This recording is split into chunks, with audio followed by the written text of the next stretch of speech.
আপনারা হয়তো অনেকেই জানেন যে আমি আমার আম্মুর কম দামি স্মার্টফোন দিয়ে ভিডিও এডিটিং করে তারপর টিকটকে এবং ইউটিউবে আপলোড করি। আমি আপনাদেরকে এটাই বলতে চাই যে আমি মাত্র 2 GB র্যামের মোবাইল দিয়ে ভিডিও এডিটিং করে ইউটিউবে ভিডিও আপলোড করি।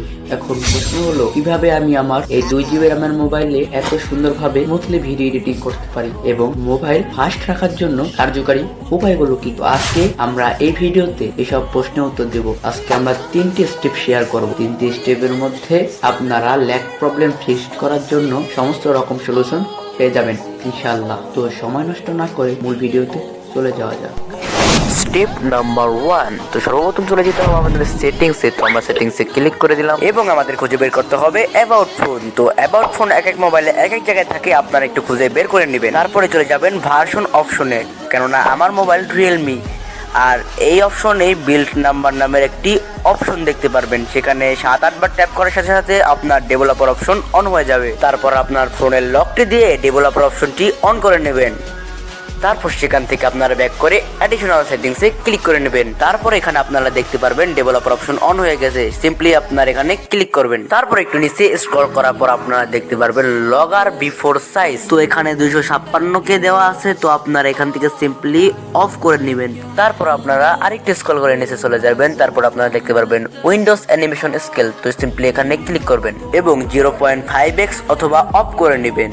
তো এখানে যতগুলো অ্যানিমেশন স্কেল রয়েছে সবগুলো আমি অফ করে নিতেছি এবং এখান থেকে আপনি ডিপিআই কমাতে বাড়াতে পারবেন। তো আমি আগে 360 রাখতাম, তো আমি এখন বর্তমানে 500 রাখি। তো আপনারাও 500 রাখবেন। তো আবার আপনারা স্ক্রল করে একটু নিচে যাওয়ার পরে দেখতে পারবেন ব্যাকগ্রাউন্ড প্রসেস লিমিট। তো এখানে স্ট্যান্ডার্ড লিমিট দেওয়া আছে, তো আপনার নো ব্যাকগ্রাউন্ড প্রসেস লিমিটে ক্লিক করে নেবেন। তো এইভাবে করলে আপনাদের স্টেপ নাম্বার 1 কমপ্লিট হয়ে যাবে। তো আমরা ছটপট চলে যাই স্টেপ নাম্বার 2-তে। তো ল্যাগ প্রবলেম সমস্যার সমাধান করার জন্য মোবাইলের ইন্টারনাল মেমোরি স্টোরেজ খালি রাখা অত্যন্ত প্রয়োজন। তো মোবাইলের ইন্টারনাল স্টোরেজ খালি করার জন্য আমাদের সর্বপ্রথম কোনো একটি অ্যাপ্লিকেশনের অ্যাপ ইনফোতে চলে যেতে হবে। তারপর স্টোরেজ ইউজে চলে যাওয়ার পরে আমরা ক্লিয়ার ডাটা করে দেব। যে অ্যাপ্লিকেশনের ডাটা কোনো প্রয়োজন নেই সেই অ্যাপ্লিকেশনকে ক্লিয়ার ডাটা করে দেব এবং যে অ্যাপ্লিকেশনে আপনার প্রয়োজন হবে সেই অ্যাপ্লিকেশনে আপনারা ক্লিয়ার ক্যাশ করে দিবেন। যেমন আমি ইউটিউবের অ্যাপ ইনফোতে দিয়ে দেখাচ্ছি আপনাদেরকে।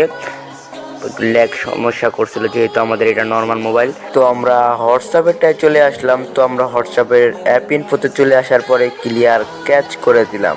হয়ে গেল আমার ক্লিয়ার ক্যাচ করা। এভাবে যেটা ক্লিয়ার ডাটা প্রয়োজন হয় সেটা ক্লিয়ার ডাটা করে নেবেন, যেটা ক্লিয়ার ক্যাচ প্রয়োজন হয় সেটা ক্লিয়ার ক্যাচ করে নেবেন এবং আপনাদের মোবাইল আগের মতো আর স্লো থাকবে না, আপনাদের মোবাইল চলবে পানির মতো। Step number 3। তো স্টেপ নাম্বার 3 করার জন্য আপনারা ফোনের ফোন ম্যানেজারে ক্লিক করবেন।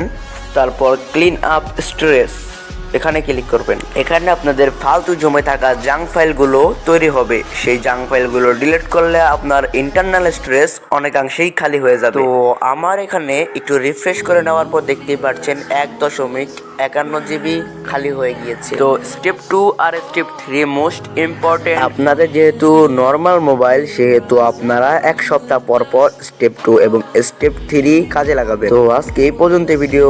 আল্লাহ হাফেজ।